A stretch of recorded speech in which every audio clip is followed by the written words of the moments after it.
Buenas tardes para los estudiantes de octavo año del CONET.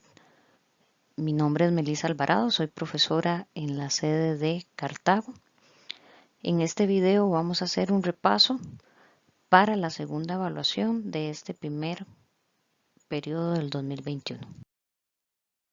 Los temas que vamos a analizar en este video es la visualización espacial, lo que es la pirámide, el prisma, sus elementos. Vamos a entrar a lo que es el área de relaciones y álgebra. Vamos a retomar lo que es la función lineal, operaciones con monomios, operaciones con polinomios y las ecuaciones de primer grado con una incógnita. Como primer sólido, vamos a ver en lo que es la visualización espacial la pirámide. Es un cuerpo geométrico que está formado por una base poligonal y cuyas caras laterales son triángulos con un vértice en común. ¿Okay? Ese vértice es este punto que obtenemos acá arriba, que es donde se unen todas las caras laterales de la pirámide. ¿Qué es lo que quiere decir que la base sea poligonal? En una pirámide la base puede cambiar. En el caso de esta figura tenemos una base cuadrada, pero la pirámide puede tener base triangular, hexagonal, pentagonal. La base puede cambiar. Sin embargo, las caras laterales siempre van a estar representadas por triángulos. Algunos elementos que tenemos en la pirámide es la altura de la pirámide, que va de su punto más alto, que es la cúspide, y va hasta el centro de la base. Ese segmento que se forma es lo que vamos a llamar la altura de la pirámide. Luego tenemos la altura de la cara, que también es llamada la apotema de la pirámide. Sale de la cúspide y cae sobre la cara lateral hasta el centro de uno de sus lados en forma perpendicular, o sea, formando ángulo de 90. Tenemos la apotema de la base. Es un segmento que se forma en la base. Va desde el centro de la base, que en este caso es el punto A, hasta el centro de uno de sus lados, que en este caso sería el punto C. También tenemos el radio. El radio está en la base, sale del centro de la figura, de la base, perdón, y llega a uno de los vértices de la base. En este caso es el segmento que va desde A y llega hasta B. Continuando con la pirámide, debemos de, además de identificar sus caras y sus elementos, debemos de ser capaces de escribir el nombre de esas caras o de esos elementos con la simbología correcta. En este caso vamos a hablar de la misma pirámide de base cuadrangular. La base, observemos que es el cuadrilátero formado por los vértices A, B, C y D. Por lo tanto, la forma correcta de darle nombre a esa cara basal sería el cuadrilátero A, B, C y D. Ahora, si hablamos de las caras laterales, recordemos que dijimos que las caras laterales estaban formadas por triángulos. Observemos esta primera cara lateral. Al lado izquierdo tengo como vértice el D, el C y sube hacia el E. Estoy hablando de esta cara lateral que tengo acá a la izquierda. Observemos que ese es un triángulo. Por lo tanto, la forma correcta de darle nombre sería el triángulo y vamos a utilizar los vértices que conforman esa cara lateral. El D, C, E. Observemos que en esta pirámide tengo 4 caras laterales. ¿Por qué motivo tengo 4 caras laterales? La base tiene 4 lados y de cada uno de esos lados siempre va a subir una cara lateral. Por lo tanto, cuando me hablan de caras laterales, si tengo que dar el nombre de todos, debo escribir todas sus caras laterales. Otra cara lateral sería el triángulo formado desde el vértice D hacia el vértice A y sube a la cúspide, que es el vértice E. Una tercera cara sería el triángulo A, B, E. Observemos el triángulo que va desde A, luego hacia B y sube hasta E. Y por último, tendría el triángulo C, B, E. Y aquí tengo el nombre con la simbología correcta de las caras de esta pirámide.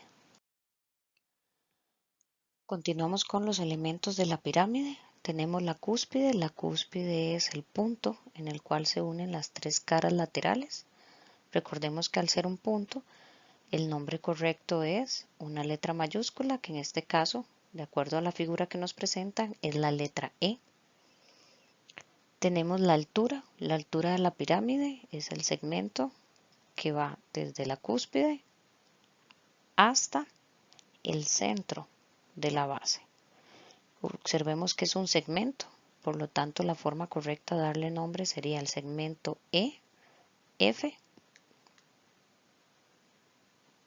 con el símbolo de segmento arriba. La arista lateral. En lo que corresponde a las aristas son en donde se unen dos caras. En el caso de ser aristas laterales, entonces me están hablando de en donde se unen dos caras laterales. Vamos a dar acá el nombre de una de ellas. Una arista lateral sería, por ejemplo, el segmento que va desde D hasta E. Observemos que ahí se unen dos caras. Entonces, al ser un segmento, escribimos DE con el símbolo de segmento arriba.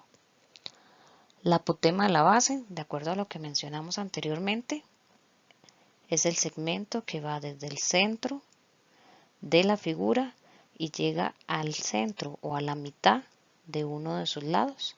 Este segmento es el que sería la apotema de la base, que le vamos a llamar al segmento FG.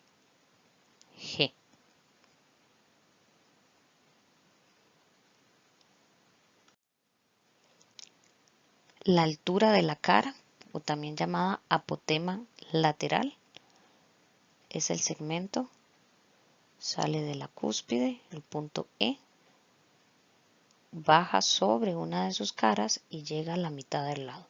Entonces, en este caso podríamos decir que una de las alturas de la cara sería el segmento EG. Recordemos el simbolito de segmento sobre las letras de los vértices. Ahora vamos a hablar sobre lo que es el prisma recto. Un prisma es un poliedro limitado por dos caras iguales y paralelas. Recordemos que paralelas es que no se intersecan. Y tantos paralelogramos como caras laterales tengan los lados. En un prisma recto, nosotros vamos a tener, por ejemplo, que si su base tiene 4 lados, pues voy a tener 4 caras laterales. Si su base tiene 5 lados, voy a tener 5 caras laterales y así sucesivamente. En este caso, me hablan de elementos, por ejemplo, la base. Observemos que en el caso del prisma tengo dos bases, ¿verdad? Digámoslo así, como esta tapita que está aquí arriba o este polígono que me está formando acá arriba, en este caso es un pentágono, y esa misma figura de manera paralela la tengo abajo. Esas serían dos bases de la figura.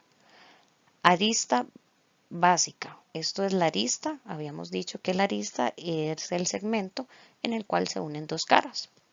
Entonces, si me habla de la arista básica, es ese segmento en donde se une, en este caso, una base y una de sus caras laterales. Ese sería el segmento que representa una arista básica. Voy a ver de una vez lo que es la arista lateral. La arista lateral es el segmento que une dos caras laterales. Por ejemplo, este que está acá. En este segmento, en esta línea, se unen dos caras laterales. Además de las bases, tengo caras laterales. Vemos que en el caso del prisma recto, las caras laterales siempre van a tener forma rectangular. Todas sus caras laterales son rectángulos. El caso de la altura, La altura, recordemos que para determinar la altura de algún objeto siempre tomamos de la parte más alta a la parte más baja para poder determinar cuál es su altura máxima. Entonces, en este caso, este es que viene acá, podríamos representarlo como una altura. Igual si ustedes lo observan, cualquiera de estas aristas laterales podría representar también lo que es la altura. Y los vértices son los puntos en donde se unen dos segmentos. Observemos que acá yo tengo varios vértices. Aquí en esta figura se les presenta, se les señala uno, ¿verdad? Pero inclusive en la base, como la base tiene 5 lados, voy a tener 5 vértices. Igual en la base superior, en la base que está arriba, tengo 5 vértices. Ahora vamos a identificar y a darle nombre a esas caras basales, caras laterales y a los elementos del prisma. Caras basales. Observemos en este caso que la base que tengo es un cuadrado que contiene los puntos G, C, B y H. Entonces una de sus caras basales sería el cuadrilátero G, C, B, H. Observemos que ahí le estoy dando nombre a la cara de la base inferior, a la que está abajo. Pero también tengo la cara basal superior, que es esta que tenemos acá arriba, que contiene los vértices F, D, A, E. Entonces la forma correcta de darle nombre a esta cara basal sería el cuadrilátero F, D, A, E.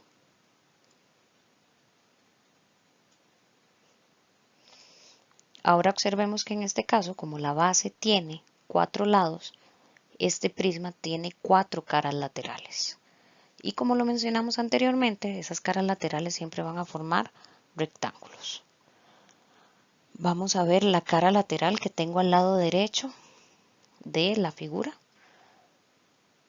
Observemos que los vértices que forman esa cara lateral sería el punto C, el punto B, el punto A y el punto D. Entonces esta cara lateral que tengo acá a la derecha sería el cuadrilátero C, B, A, D. Ahora observemos la cara lateral que tengo atrás. Está formada por los vértices A, E, H y B. Por lo tanto, para darle nombre sería el cuadrilátero A, E, H, B. Ahora démosle nombre a la cara que tenemos al lado izquierdo de este prisma, que está formada por los vértices F, E, H y G. Entonces sería el cuadrilátero FE, HG. Y por último, la cara lateral que tenemos acá al frente de esta figura, que sería el vértice G, C, D y F. Entonces sería el cuadrilátero G, C, D y F. Continuamos con elementos del prisma. La altura es el segmento que me va de un punto más alto a uno de los puntos más bajos, en este caso del prisma, uno que pertenezca a la base superior y otro a la base inferior. En este caso podríamos decir que una de las alturas está representada por el segmento DC con el símbolo de segmento. Recuerden que si ponemos esas dos letras sin la simbología correcta, no estamos poniendo la altura, no estamos hablando de un segmento. Arista basal.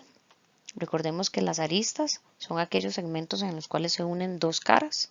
En el caso de la arista basal, tiene que ser que contenga una de las bases o que una de las bases con alguna de las caras laterales.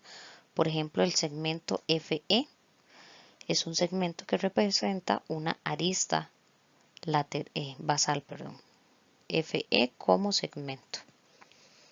Una arista lateral sería un segmento que me una dos caras laterales.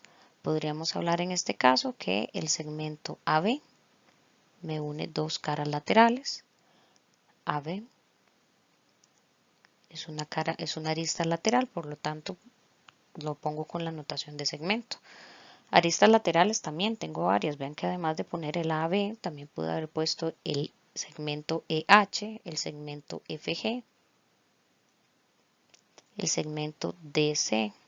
Esas también se representarían aristas laterales.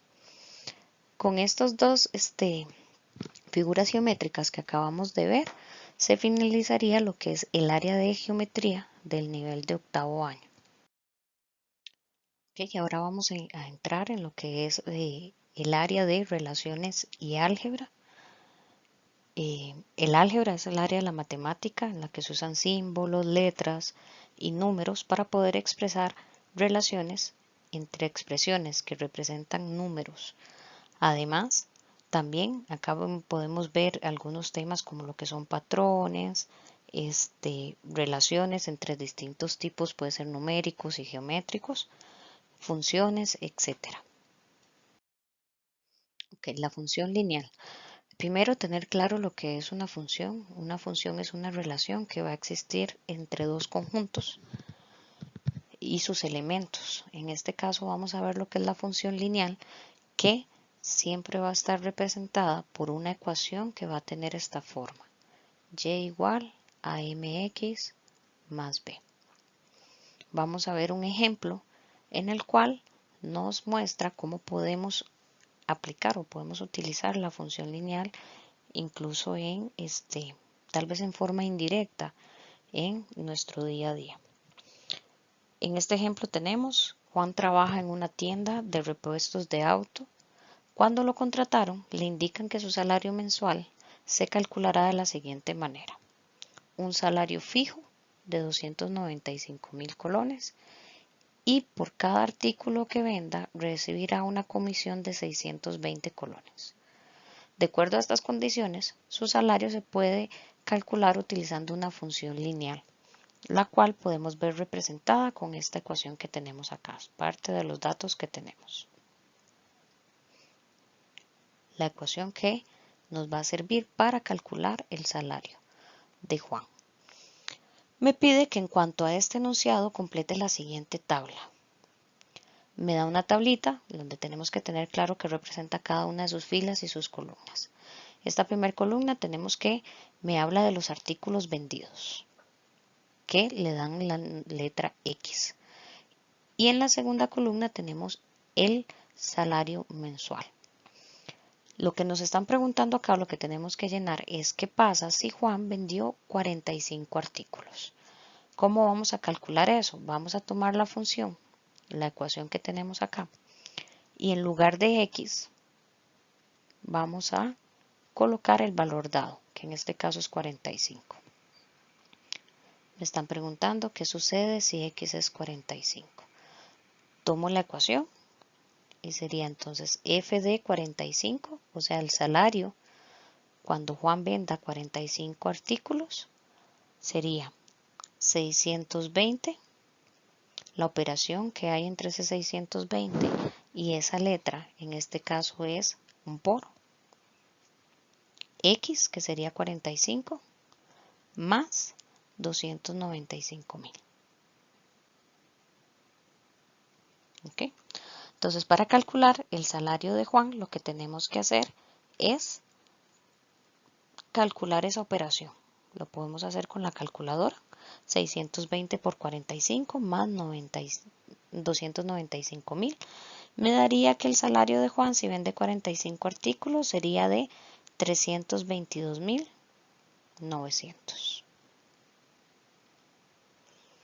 Para llenar el segundo espacio del cuadro, lo que me está diciendo es que X es de 120, o sea que Juan vendió 120 artículos. Entonces, para calcular su salario, voy a hacer lo mismo. Voy a sustituir a la X por 120.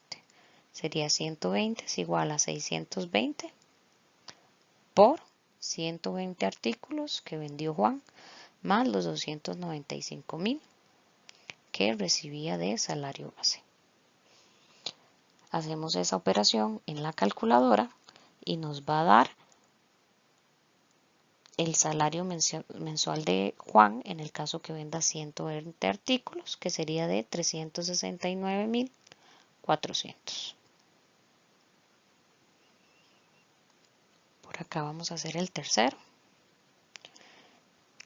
que de la misma forma lo que me está diciendo, bueno, es cuánto será el salario de Juan si logra vender 300 artículos. Entonces sería el salario al vender 300 artículos sería igual a 620 por cada uno de los 300 artículos más 295,000 de su salario base. Colocamos eso en la calculadora y nos va a dar 481,000. O sea que Juan va a ganar 481,000 si logra vender 300 artículos. Vamos a empezar a trabajar con lo que son expresiones algebraicas, más específicamente con lo que son monomios y polinomios. Una expresión algebraica es una expresión en la cual están involucrados tanto números como letras, así como operaciones, tales como las operaciones básicas, suma, resta, multiplicación, división, o incluso pueden haber potencias y raíces, pero siempre y cuando cumplan ciertas características. Hablemos primero de lo que son los monomios. El monomio está formado por un solo término. Los términos están separados por sumas y restas. Acá les presento este primer monomio, lo que es el monomio 9x a la 4. Vamos a distinguir elementos como lo son el coeficiente numérico. El coeficiente numérico es el número que tomamos acá delante de este monomio. Y el coeficiente literal son las letras que están en este monomio. En este caso, el x a la 4. Observemos que el coeficiente literal incluye el exponente que tiene la letra. Observemos ahora este segundo monomio que está acá. 14m a la 5, n a la 3. Coeficiente numérico. Vamos a tener que el coeficiente numérico es el número 14. Y luego el coeficiente literal son las letras con sus exponentes. M a la 5, n a la 3. Necesitamos también tener claro lo que son los monomios semejantes. El concepto de monomios semejantes son dos o más monomios que tengan el mismo factor literal. Entonces, acá tenemos un ejemplo.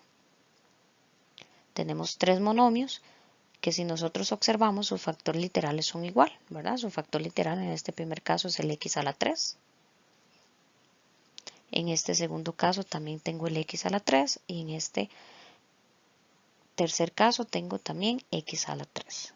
Entonces puedo decir que esos monomios son semejantes. Si yo quisiera escribir otros monomios semejantes, por ejemplo, si tomo este 14m a la 5, n a la 3, y quiero escribir un monomio semejante a él, sería un monomio que su factor numérico puede ser distinto, puede ser positivo, negativo, puede ser fraccionario, pero su factor literal debe ser igual. Entonces un monomio semejante con él podría ser este que estoy escribiendo acá. Observemos que tiene exactamente el mismo factor literal. Okay, vamos a ver las cuatro operaciones básicas: suma, resta, multiplicación y división, con expresiones que llamamos monomios. Para sumar o restar monomios, lo primero que debo de estar segura es que se pueden restar o sumar si los monomios son semejantes, o sea que tengan el mismo factor o coeficiente literal. ¿Cuáles son los pasos que debemos seguir? Primero, buscar cuáles son los monomios semejantes. Después voy a sumar o restar los coeficientes numéricos y se va a conservar, o sea, se va a dejar igual el factor literal. Veamos este ejemplo. Entonces me dice, primero tengo que identificar monomios semejantes. Ustedes pueden subrayar y podemos buscar los semejantes de la siguiente forma. Observemos que 3a es semejante con menos 5a, porque tienen el mismo factor literal. Luego, tengo que el menos 8b es semejante con el 3b. Y en este caso, este 9 no es semejante con ninguno de los anteriores. Entonces, para sumar o restar semejantes, voy a hacer como los grupitos. Voy a decir, bueno, el 3a es semejante con menos 5a. El menos 8b es semejante con el 3b. Y el 9, que es una constante, no tiene semejantes, entonces lo voy a dejar acá. Vean que es como ir haciendo equipos, podríamos decirlo así. Me dice el segundo paso que lo que yo tengo que hacer es sumar o restar, depende de lo que me diga la operación, los coeficientes numéricos y conservo el factor literal. Entonces en este caso 3 menos 5 sería menos 2a.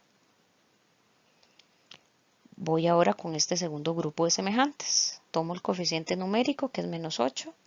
Voy a sumar el 3 que es el coeficiente numérico del siguiente monomio. Y conservo, o sea, dejo igual el factor literal. Menos 8 más 3 me daría menos 5. Entonces voy a poner acá el menos porque me dio negativo. Menos 5b. ¿Y qué voy a hacer con el 9? No tiene semejante, pero no lo puedo dejar perdido. Debe de ir también en la respuesta. Entonces, más 9. Esta sería la respuesta de esta suma y resta de monomios. Ok, ahora vamos a ver lo que es cómo multiplicar los monomios. Los pasos a seguir son muy simples. Vamos a multiplicar el coeficiente numérico por el coeficiente numérico, primero que nada. O sea, en este caso voy a multiplicar el menos 3 por 9. Eso me daría menos 27. ¿Okay? Luego debo multiplicar el coeficiente literal por el coeficiente literal. Para hacer la multiplicación de esos coeficientes literales debemos de recordar la ley de potencias, que nos dice que si son bases iguales que se estén multiplicando, debo conservar la base, o sea, dejarla igual, y sumar los exponentes. Esta es la propiedad de potencias que voy a utilizar para multiplicar coeficientes literales. Entonces vamos a ver acá. En este caso voy a multiplicar el x3 con el x4 porque son bases iguales. Conservo la base. Voy a ponerlo en negro. Conservo la base que es x y sumo los exponentes. 3 más 4, 7. Luego, y7, si observamos en el otro monomio no hay ningún con base y, entonces voy a dejarla igual, y7. Y ahora el a a la 3 por el a a la 2, que son bases iguales. Conservo la base y sumo los exponentes. 3 más 2 serían 5. Y esta sería la respuesta de multiplicar un monomio por otro monomio. Ok, otra de las operaciones que tenemos con monomios es la división. La división se puede expresar de dos formas, como la tenemos en este caso, con el simbolito de división, o también de manera fraccionaria. Podríamos tener 24 a a la 4, b a la 6, sobre, o sea, dividido entre 6a a la 2, b a la 3. Esa es otra forma en que me pueden dar una división de monomios. Los pasos a seguir es dividir el coeficiente numérico entre coeficiente numérico. O en este caso, dividir el 24 entre 6. 24 dividido entre 6 me daría 4. Luego el factor del coeficiente literal por el coeficiente literal. Recordemos que la ley de potencias que tendremos que aplicar en este caso es que cuando divido bases iguales, conservo la base y resto los exponentes. En este caso, entonces buscaría, al buscar bases iguales, observo que tengo a a la 2 y a a la 4. Utilizando la ley de potencias, me dice que lo que tengo que hacer es conservar la base A y restar los exponentes. O sea que 4 le quito 2, me daría 2. Voy a hacer lo mismo con la B. Tengo B a la 6 y B a la 3. Conservo la base B y resto los exponentes. A 6 le quito 3, me darían 3. Y esta sería la respuesta de esta división. Observemos ahora esta operación que nos presentan acá. Veamos que es una división, esa línea fraccionaria, según lo que les mencioné anteriormente, es una división. Pero lo que yo tengo en el numerador, o sea, arriba de esa fracción, no es un monomio. Tiene una resta. Entonces ya estamos hablando de polinomios. Ya cuando tienen dos o más términos, se les llama binomio, trinomio, polinomio. Eso es parte de las cosas que tal vez han repasado con la ontología. Este lo vamos a considerar ya como el polinomio entre monomio. Entonces, el paso que debo seguir es dividir cada término del polinomio entre el monomio. O sea, voy a tomar el primer término, que es el 28m a la 6n a la 4.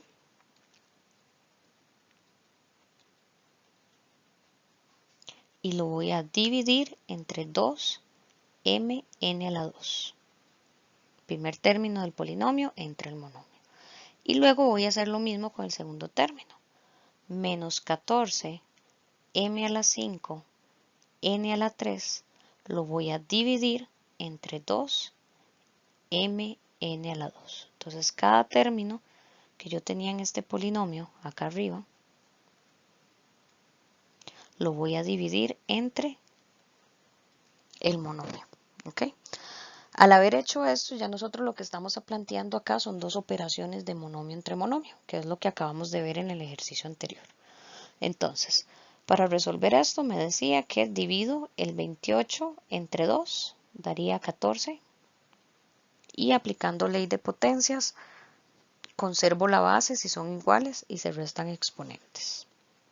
En el caso de la m, observemos que cuando no trae nada como exponente significa que hay un 1. Entonces, m, conservo la base y voy a restar los exponentes. A 6 le quito 1, sería 5. Para las n, son bases iguales, conservo la base, resto exponentes. A 4 le quito 2, darían 2. Vamos con la segunda operación de monomios que planteamos acá. Menos 14 entre 2 me daría menos 7.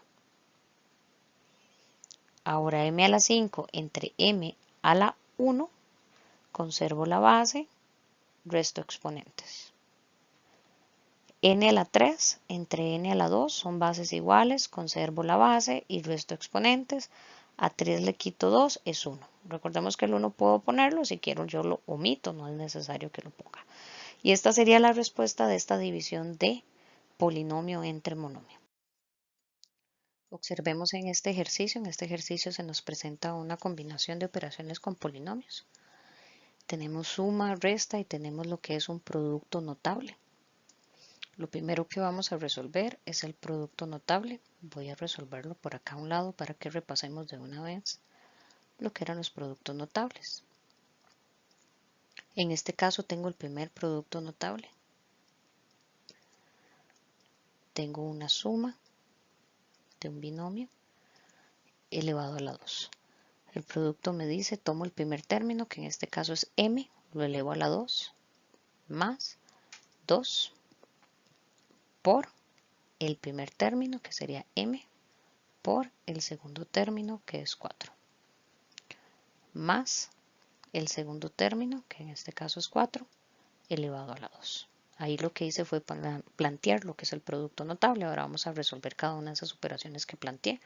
La potencia m a la 2 sería como resultado el m a la 2 más, realizamos esta multiplicación, 2 por 4, 8, m más 4 a la 2 que sería 16. Cuando tengo una operación con polinomios y yo lo primero que resuelvo es uno de los paréntesis que todavía adelante tiene alguna expresión que puede ser suma, resta, multiplicación, siempre debo de colocar el resultado de esa primera operación que realicé entre paréntesis. Entonces colocamos acá el resultado de ese producto notable que era el primer paso que debía resolver. Lo siguiente ahora sería quitar paréntesis. Entonces recordemos que si adelante de este polinomio lo que tengo es una suma, no me afecta el resultado que está dentro del paréntesis, por lo tanto quito el paréntesis y dejo lo que está dentro igual. M a la 2 más 8m más 16. Ya quité paréntesis, ahora voy a sumar semejantes. Recordemos lo que vimos en monomios semejantes, ¿verdad? En la suma y resta de monomios, perdón, es buscar semejantes. Entonces lo primero que voy a hacer es como hacer los grupos. Yo observo que m a la 3 es semejante con el 16, que el 5m es semejante con el 8m y que el m a la 2 en este caso no tiene semejantes. Entonces planteemos por acá los grupos. 3 más 16. Otro grupo de semejantes sería el menos 5m más 8m. Y luego tengo el m a la 2, que lo voy a dejar por acá porque está solito. Hago la operación. 3 más 16 sería 19.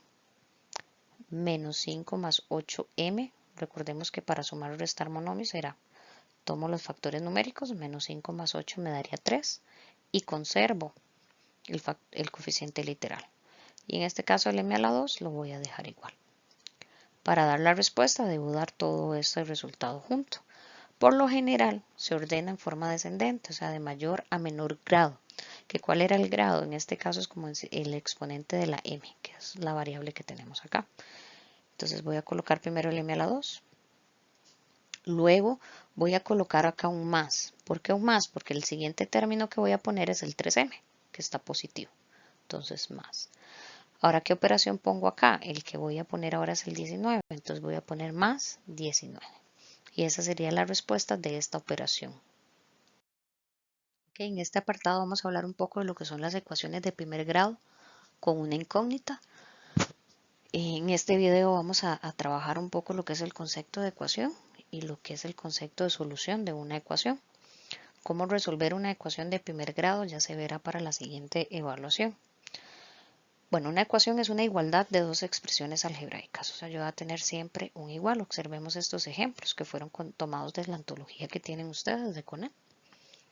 En toda ecuación aparece una o varias cantidades desconocidas que le vamos a llamar incógnitas. Recordemos que son las letras que tenemos acá. Entonces, observemos este primer ejemplo. Tengo una igualdad donde tanto a la derecha como a la izquierda de esa igualdad tengo expresiones algebraicas.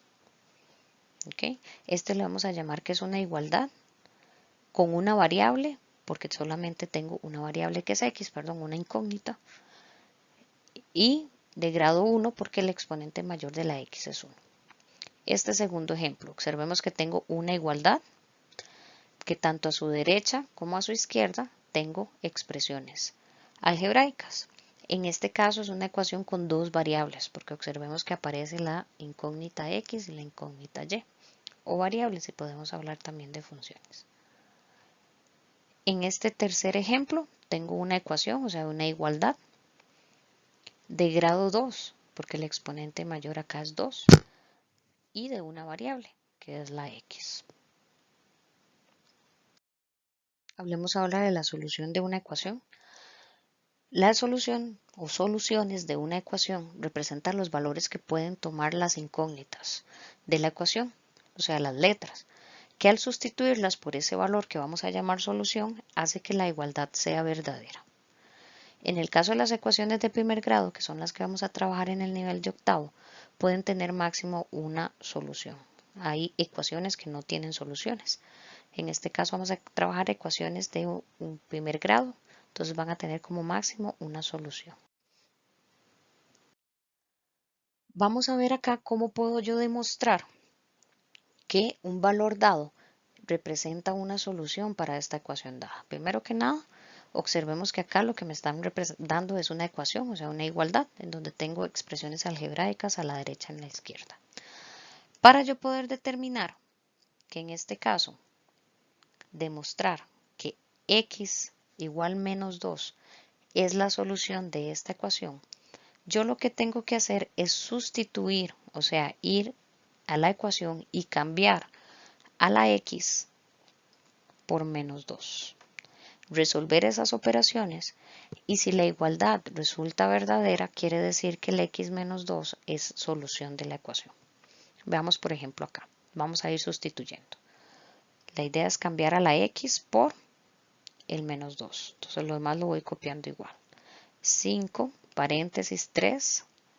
En lugar de x voy a poner el menos 2. Recordemos que la operación que está acá es menos 2.